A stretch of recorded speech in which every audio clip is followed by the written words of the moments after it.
juice खेते चाई कितना भाई 2 दे दो মানুষজন যেভাবে নিতেছে ওই ছেলেটা খুব অবাক হইতেছে কি পাইছেন আপনারা কি শুরু করছেন দেখেন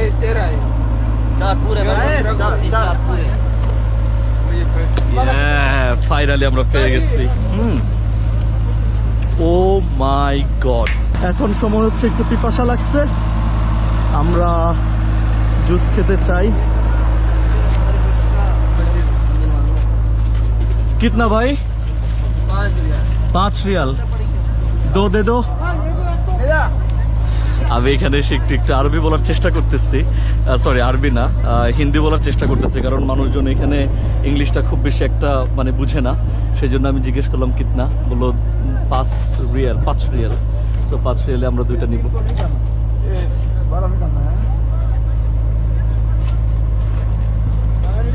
সো লম্বা লাইন এখানে বেশ অনেকে একসাথে নিতেছে আমরাও দুইটা নিব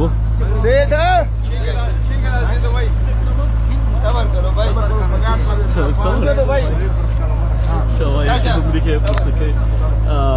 আখের জুসের এখানে যে পরিমাণ গরম আর যে পরিমাণ রোদ মানুষজন আসলে হুমড়ি খেয়ে পড়ারই কথা আর আমার মাথায় ক্যাপটা থাকার কারণে অবস্থা মোটামুটি ভালো আমি এই লোকের কথা চিন্তা করতেছি মানে এই লোকের অবস্থা কি হইতেছে আল্লাহ জানে আমারও অবস্থা এরকমের জন্য আমি উপরে এইভাবে ক্যাপ টেপ দিয়ে নিচ্ছি টুপি দিয়ে সবকিছু দিয়ে তারপর আমি সুন্দর করে নিয়েছি দিচ্ছি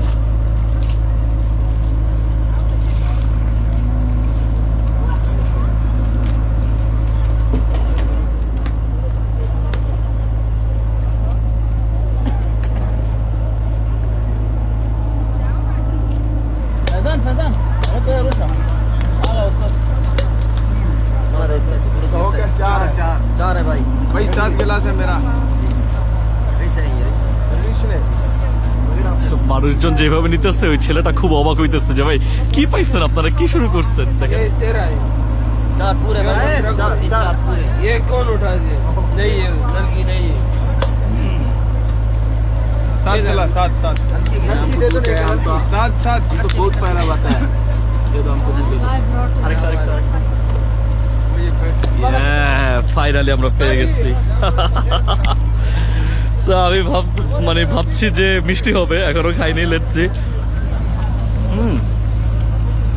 ও my god oh my goodness মানে চিনি যেরকম মিষ্টি ওরকম মিষ্টি এটা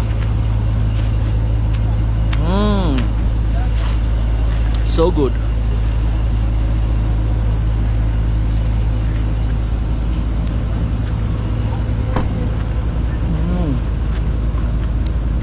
অসাধারণ আমি জানি না সৌদি আরবের আখ মিষ্টি কিনা বাট এর আগে আমি আরেকদিন খেয়েছি আমি এর আগে আখের রস খেয়েছি দুবাইতে মানে তাহলে পুরো মিডল ইস্টের আখেই অনেক মিষ্টি হতে পারে হয়তোবা আর ওই দুবাইতে খাওয়ার পর আজকে এসে খাচ্ছি সৌদি আরবিয়াতে সো দুবাইয়ের ওই আখের রসটাও কিন্তু বেশ মিষ্টি ছিল এবং এটাও মাই গুডনেস সো এই গরমের মধ্যে আখের রস অসাধারণ এক্সপেরিয়েন্স এরপর